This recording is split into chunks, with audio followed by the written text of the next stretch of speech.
بسم اللہ الرحمن الرحیم۔ شروع اللہ کے نام سے جو بڑا مہربان اور نہایت رحم کرنے والا ہے۔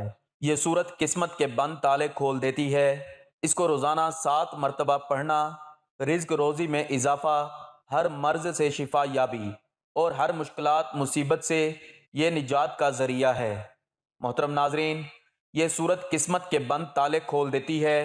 اس صورت کو پڑھنے کے بعد معجزات اپنی آنکھوں سے دیکھیں گے انشاءاللہ۔ ناظرین، آج کی اس ویڈیو میں آپ کے ساتھ ایک ایسی سورہ مبارکہ کا وظیفہ شیئر کروں گا۔ یہ قرآن پاک کی چھوٹی سی سورت ہے، لیکن تمام مسائل سے نکلنے کا حل اس سورت میں ہے۔ اس کو روزانہ 7 مرتبہ پڑھنے سے رزق میں روزی میں اضافہ ہوتا ہے، ہر مرض سے شفا یابی اور ہر مشکلات و مصیبت سے یہ نجات کا ذریعہ ہے۔ یہ سورت مصائب سے حفاظت کے لیے بہت مفید ہے۔ گھر اور جان و مال کی حفاظت کے لیے روزانہ 7 مرتبہ پڑھنے کا معمول بنائیں۔ اس سورت کو روزانہ 7 بار پڑھنے کے بعد آپ جو بھی کام کریں گے تو آپ کے ہر کام میں اللہ پاک کی مدد شامل ہوگی۔ آپ جیسا سوچیں گے ویسا ہوگا، آپ جو چاہیں گے آپ کو ملے گا انشاءاللہ۔ آپ کے حالات بہتر ہوں گے، آپ کی تقدیر، آپ کی قسمت انشاءاللہ تعالی بدل جائے گی۔ اگر آپ روزانہ 7 مرتبہ پڑھنے کا معمول بنائیں گے تو روزانہ صبح اٹھنے کے بعد یا رات کو سونے سے پہلے 7 مرتبہ یہ چھوٹی سی سورت پڑھ لیں۔ اگر آپ چاہتے ہیں کہ اللہ پاک آپ کی زندگی سے ہر طرح کی پریشانیوں کو، مشکلات کو دور کریں تو آپ اس سورت کو پڑھنے کا معمول بنا لیں۔ امیر المؤمنین حضرت علی کرم اللہ وجہہ الکریم تمام مشکلات کا حل قرآن کو بتاتے ہیں اور اس کے بارے میں فرماتے ہیں وَدَوَاءَ دَائِكُمْ وَنَظْمَ مَا بَيْنَكُمْ، تمہارے درد کی دوا، تمہارے مشکلات کا حل اور تمہارے امور کے نظم و نسق کا ذریعہ قرآن ہے۔ قرآن ایسی شفا بخش دوا ہے جو تمام امراض کا علاج ہے، اور قرآن کے ذریعے تمام درد و الم دور ہو جاتے ہیں۔ ہمیں چاہیے کہ اس شفا بخش نسخہ کو پڑھیں، اس کا غور و خوض کے ساتھ مطالعہ کریں اور تمام فردی و اجتماعی مشکلات اور دردوں کے علاج کے طریقے سے آگاہ ہوں۔ یہ بات واضح ہے کہ درد کے احساس اور مشکل کو پہچاننے سے پہلے دوا بتانا فطری اصول سے خارج ہے، اس لیے کہ پہلے فردی اور اجتماعی دردوں کو پہچاننا چاہیے اور قرآن کی آیات کریمہ کے مطالعہ اور ان میں غور و خوض کے ذریعے ان دردوں سے آگاہ ہونا چاہیے، پھر اس شفا بخش نسخے سے استفادہ کر کے ان کا علاج کرنا چاہیے۔ آج ہمارا معاشرہ اور سماج میں بہت سے مشکلات پائے جاتے ہیں، خواہ وہ فردی ہوں یا اجتماعی، اور ان مشکلات کا حل سبھی چاہتے ہیں، اور باوجود یہ مختلف شعبوں میں بہت سی ترقیاں ہوئی ہیں، لیکن بہت ساری مشکلیں باقی رہ گئی ہیں۔ ذمہ دار افراد ہمیشہ اس کوشش میں ہیں کہ کسی صورت سے ان کا حل کریں۔ حضرت علی رضی اللہ تعالیٰ عنہ اس خطبے میں فرماتے ہیں وَدَوَاءَ دَائِكُمْ وَنَظْمَ مَا بَيْنَكُمْ، قرآن تمہارے دردوں اور مشکلوں کے علاج کا نسخہ ہے۔ اور خطبہ 199 میں ارشاد فرماتے ہیں وَدَوَاءَ لَيْسَ بَعْدَهُ دَاعٍ، یعنی قرآن ایسی دوا ہے کہ جس کے بعد کوئی درد باقی نہیں رہ جاتا۔ ہر چیز سے پہلے جس بات پر توجہ رکھنا لازم ہے وہ حضرت علی رضی اللہ تعالیٰ عنہ کے ارشاد پر ایمان رکھنا ہے، یعنی ہمیں پوری طرح سے اعتقاد و یقین رکھنا چاہیے کہ ہمارے درد اور مشکلات کا صحیح علاج، خواہ وہ فردی ہو یا اجتماعی، قرآن میں ہے۔ ہم سب اس بات کا اقرار کرتے ہیں، لیکن ایمان و یقین کے مرتبوں کے اعتبار سے ہم سب مختلف ہیں۔ اگرچہ ایسے بھی افراد ہیں جو بھرپور طریقہ سے ایمان و یقین رکھتے ہیں کہ اگر قرآن کی طرف توجہ دیں اور اس کی ہدایتوں پر عمل کریں تو قرآن تمام بیماریوں کا بہترین شفا بخش نسخہ ہے، لیکن ایسے افراد بہت کم ہیں۔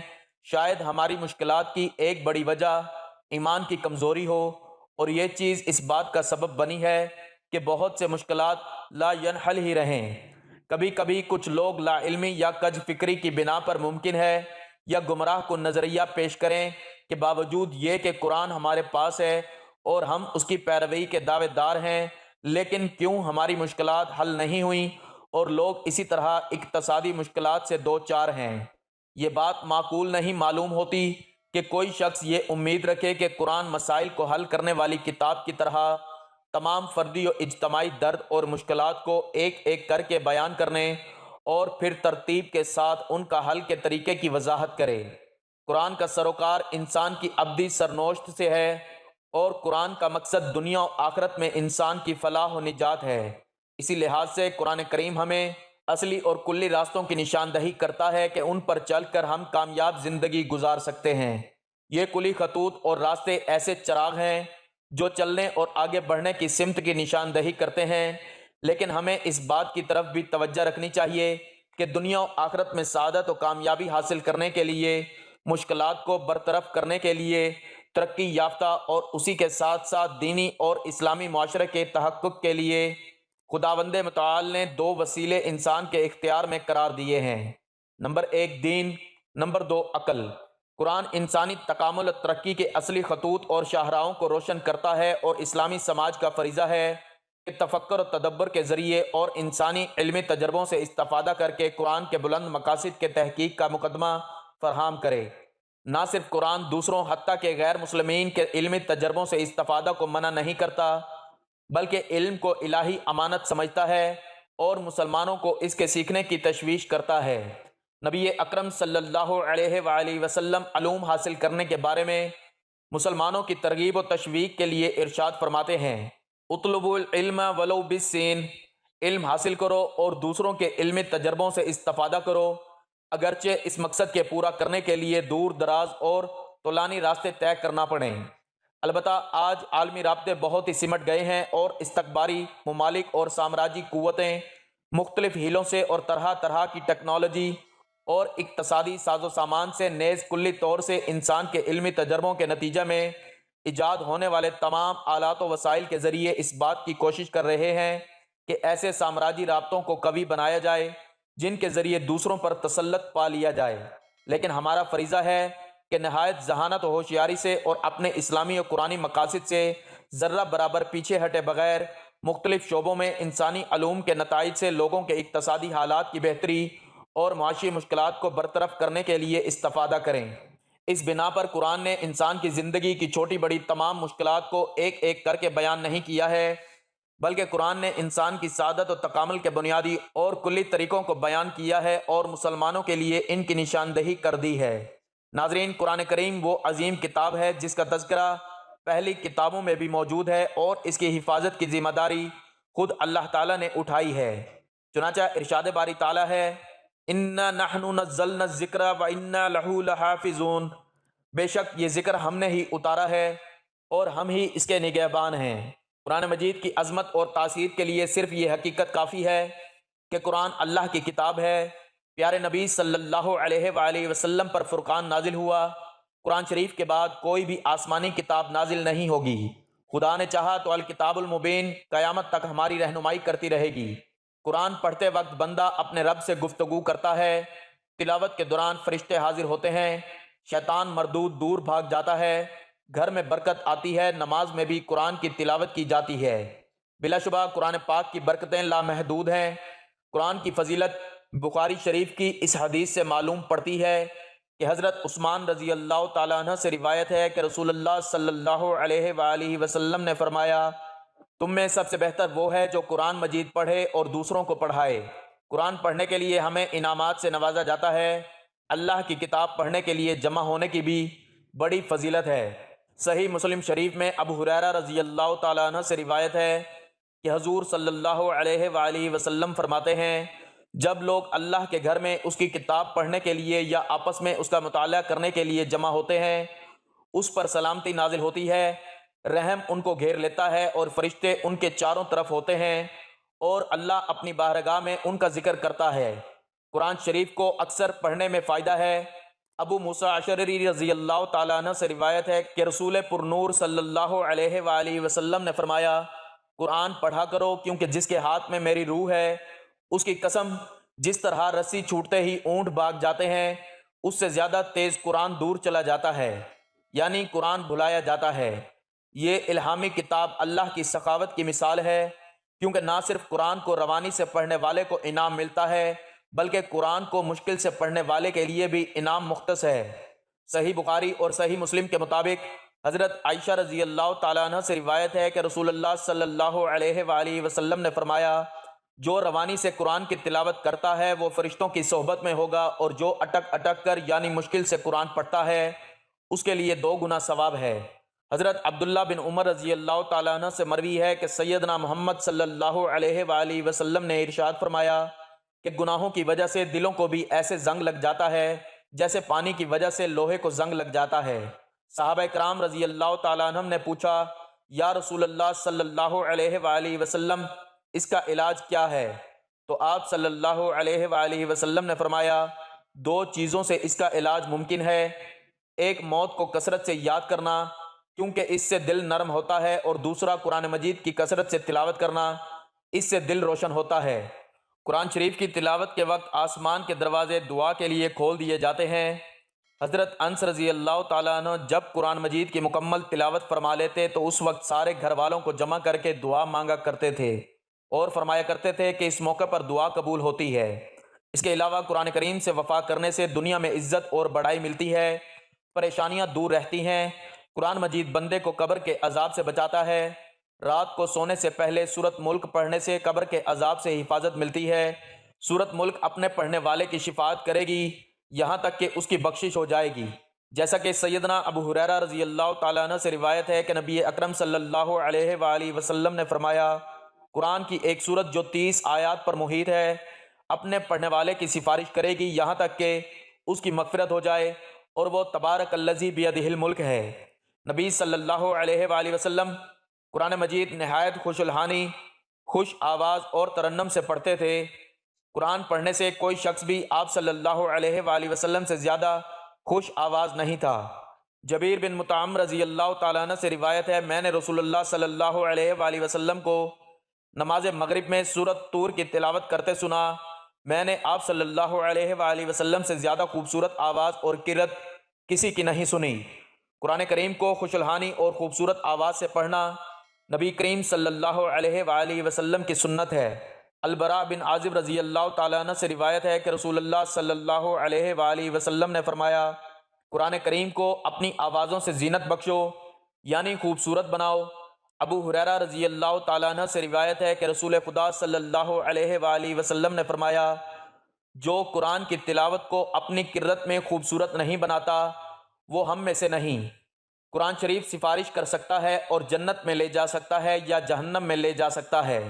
جابر رضی اللہ تعالیٰ عنہ سے روایت ہے کہ رسول اللہ صلی اللہ علیہ وآلہ وسلم نے فرمایا، قرآن وہ سفارشی ہے جس کی سفارش قبول کی جاتی ہے، جو اسے اپنے سامنے رکھے گا وہ اسے جنت میں لے جائے گا، اور جو اسے اپنی پیٹھ پیچھے رکھے گا وہ اسے جہنم میں لے جائے گا۔ ابو امامہ الباہلی رضی اللہ تعالیٰ عنہ فرماتے ہیں، میں نے رسول خدا صلی اللہ علیہ وآلہ وسلم کو کہتے ہوئے سنا ہے، قرآن کی تلاوت کیا کرو کیونکہ قیامت کے دن قرآن صاحب قرآن کی شفاعت کرے گا۔ اس کے علاوہ قرآن جنت کی منزلیں طے کرتا ہے۔ سیدنا عبداللہ بن عمر رضی اللہ تعالیٰ عنہ سے روایت ہے کہ رسول اللہ صلی اللہ علیہ وآلہ وسلم نے فرمایا، صاحب قرآن سے کہا جائے گا پڑھتے جاؤ اور چڑھتے جاؤ اور عمدگی کے ساتھ ٹھہر ٹھہر کر پڑھو جیسا کہ تم دنیا میں عمدگی سے پڑھتے تھے۔ تمہاری منزل وہاں ہے جہاں تم آخری آیت پڑھ کر قرأت ختم کرو گے، تمہاری منزل وہاں ہے جہاں تم آخری آیت پڑھ کر قرأت ختم کرو گے۔ ابو ہریرہ رضی اللہ تعالیٰ عنہ سے روایت ہے کہ نبی اکرم صلی اللہ علیہ وآلہ وسلم نے فرمایا، قرآن قیامت کے دن پیش ہوگا، پس کہے گا، اے میرے رب، اسے یعنی صاحب قرآن کو جوڑا پہنا، تو اسے کرامت یعنی عزت و شرافت کا جوڑا پہنایا جائے گا، تو اسے کرامت یعنی عزت و شرافت کا جوڑا پہنایا جائے گا۔ پھر وہ کہے گا، اے میرے رب، اسے اور دے، تو اسے کرامت کا تاج پہنایا جائے گا۔ وہ پھر کہے گا، اے میرے رب، اس سے راضی و خوش ہو جا، تو وہ اس سے راضی و خوش ہو جائے گا۔ اس سے کہا جائے گا، پڑھتا جا اور چڑھتا جا، تیرے لیے ہر آیت کے ساتھ ایک نیکی کا اضافہ کیا جاتا رہے گا۔ جو صاحب قرآن ہوتے ہیں وہ اللہ کے خاص بندے ہوتے ہیں۔ حضرت انس رضی اللہ تعالیٰ عنہ سے روایت ہے کہ رسول اللہ صلی اللہ علیہ وآلہ وسلم نے فرمایا، بے شک مومنوں میں اللہ کے خاص بندے ہوتے ہیں۔ کہا گیا، یا رسول اللہ صلی اللہ علیہ وآلہ وسلم وہ کون ہیں؟ آپ صلی اللہ علیہ وآلہ وسلم نے فرمایا، قرآن پڑھنے والے، وہی اللہ والے اور اس کے خواص ہیں۔ قرآن اللہ تعالیٰ تک پہنچنے کا بہترین ذریعہ ہے۔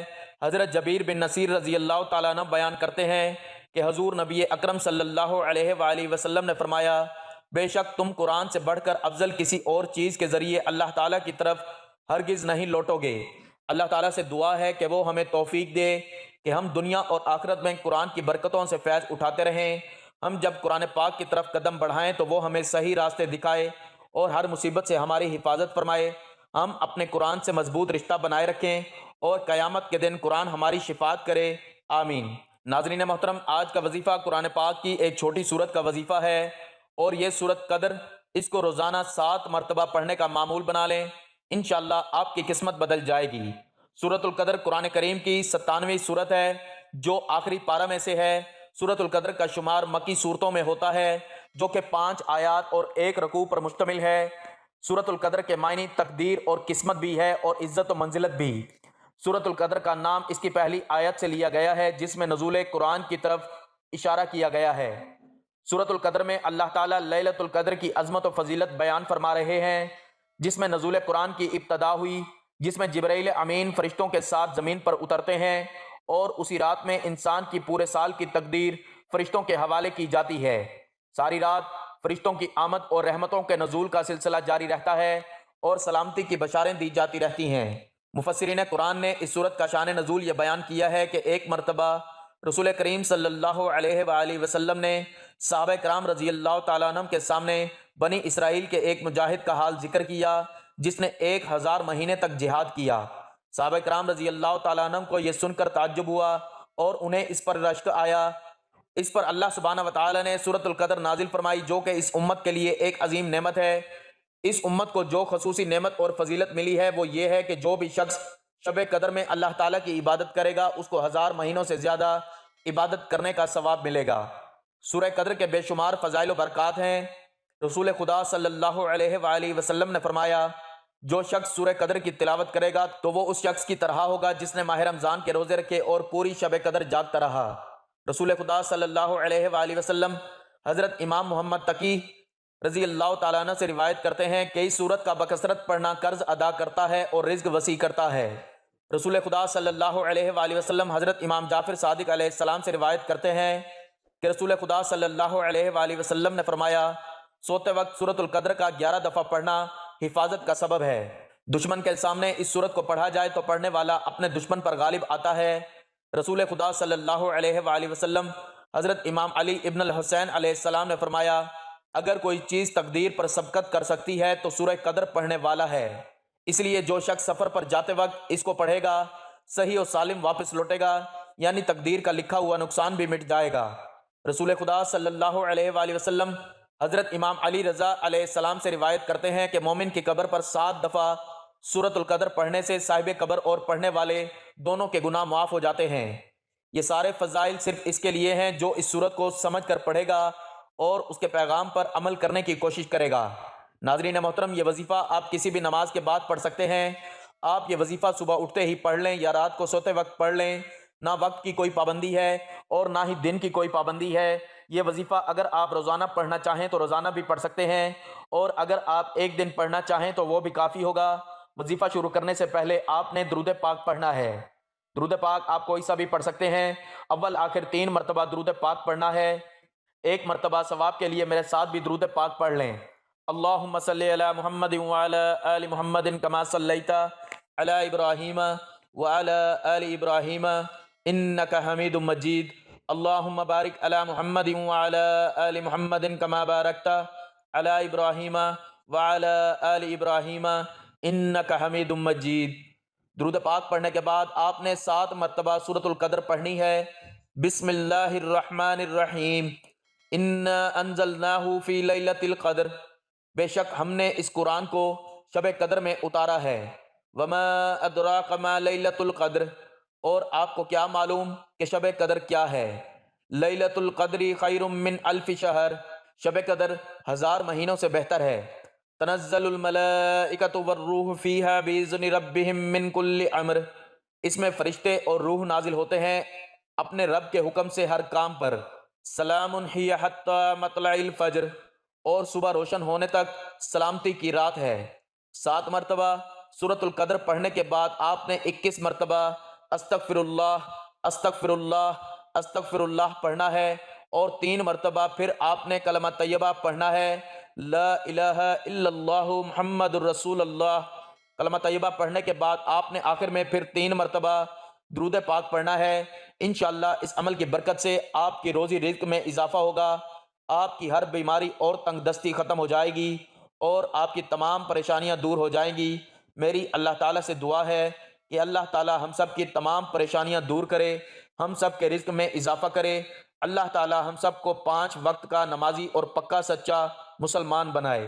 اللہ تعالیٰ میرا سنانا اور آپ کا سننا اپنی پاک بارگاہ الہی میں قبول و منظور فرمائے، آمین ثم آمین۔ ناظرین، گزارش ہے کہ اللہ تعالیٰ کے 99 ناموں میں سے کوئی ایک نام لکھ کر کمنٹس میں ضرور شیئر کریں۔ اللہ تعالیٰ ہم سب کا حامی و ناصر ہو، آمین، جزاک اللہ۔